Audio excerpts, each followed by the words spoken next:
করা হোক, কোন ধরনের প্রশ্নবিদ্ধ আইন দিয়ে নারী নিরাপত্তা নিশ্চিত করা যাবে না। নতুন করে আইনগুলোকে ঢালাওভাবে সাজাতে হবে। নারীর প্রতি সহিংসতা পরিপ্রেক্ষিতে আমাদের নারী নিরাপত্তার কথা বলেছি, আমরা বারবার বলেছি সেটার সাথে নাগরিক নিরাপত্তার জড়িত থাকার অবস্থা রয়েছে।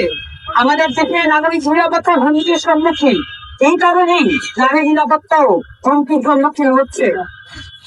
নাগরিক হিসেবে আমাদের দেশের মানুষ সেই মর্যাদা পাওয়ার কথা, সেই মর্যাদা ৫৩ বছরে কখনোই অর্জন করার জন্য কোনো পদক্ষেপ গ্রহণ করা হয়নি।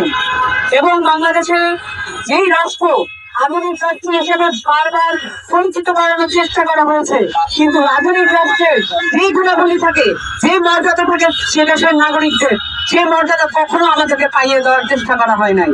বরঞ্চ এই মর্যাদাকে কিভাবে হানি করা যায় সকল প্রতিষ্ঠানের মধ্য দিয়ে, সকল গঠনের মধ্য দিয়ে সেই প্রচেষ্টা করা হয়েছে।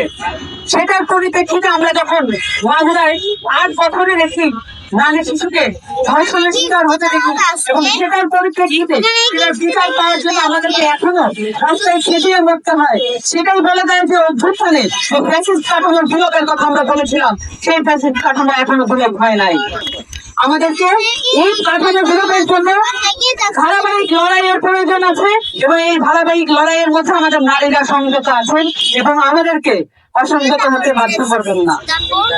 আমরা মনে করি নাগরিক মর্যাদার সাথে নারীর মর্যাদা এবং নারীর নিরাপত্তা জড়িত করে এটাকে আইনগত ভাবে করা হোক, আইনগত ভাবে এটাকে প্রতিষ্ঠা করা হোক। কোন ধরনের প্রশ্নবিদ্ধ আইন দিয়ে নারী নিরাপত্তা নিশ্চিত করা যাবে না। নতুন করে আইনগুলোকে ঢালাওভাবে সাজাতে হবে, যাতে করে বাংলাদেশের মানুষের জন্য, বাংলাদেশের নারীদের জন্য, বাংলাদেশের প্রান্তিক জনগোষ্ঠীর জন্য, বাংলাদেশের দলিত হরিজনদের জন্য আমরা সার্বক্ষণিক নিরাপত্তার ব্যবস্থা করতে পারি।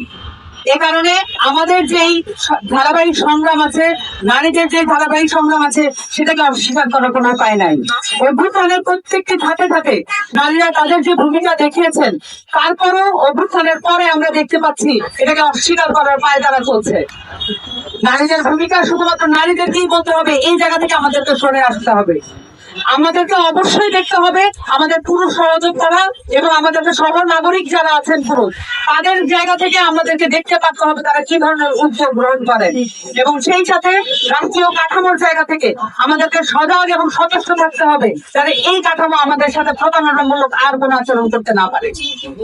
এবং সেই সাথে আমরা আমাদের এই রাষ্ট্র পুনর্গঠনের যে স্বপ্ন দেখতে চাচ্ছি, সেই সাথে এখানে যে রাজনৈতিক জায়গাগুলো আছে, নারীদেরকে এখানে নেতৃত্ব হিসেবে উঠে আসার জন্য, ঘুরে দাঁড়ানোর জন্য যে জায়গাগুলো করে দেওয়া প্রয়োজন, সেটা পুরো উল্টো দিকে পুরো রাজনৈতিক কাঠামো চলছে, পুরো রাজনৈতিক সিস্টেম এটার উল্টো দিকে চলছে।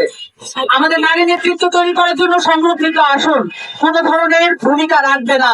তবে সংরক্ষিত আসনের যে ভূমিকাগুলো আছে সেটাকে কিভাবে ইলেকট্রাল জায়গা থেকে আমরা ধারণ করতে পারি বা আমরা সেই জায়গায় যেতে পারি, সেখান থেকে আমাদেরকে চিন্তা করতে হবে। এবং সর্বোপরি আমাদের রাজনৈতিক, সামাজিক এবং রাষ্ট্রীয় জায়গা থেকে নারীদের নিরাপত্তা, নারীদের সুযোগ এবং নারীদের নেতৃত্ব তৈরি করার জন্য যে পদক্ষেপ নেওয়া প্রয়োজন আসুক ঘটিতে, সেই পদক্ষেপ নেওয়ার জন্য উদ্যোগী হতে হবে।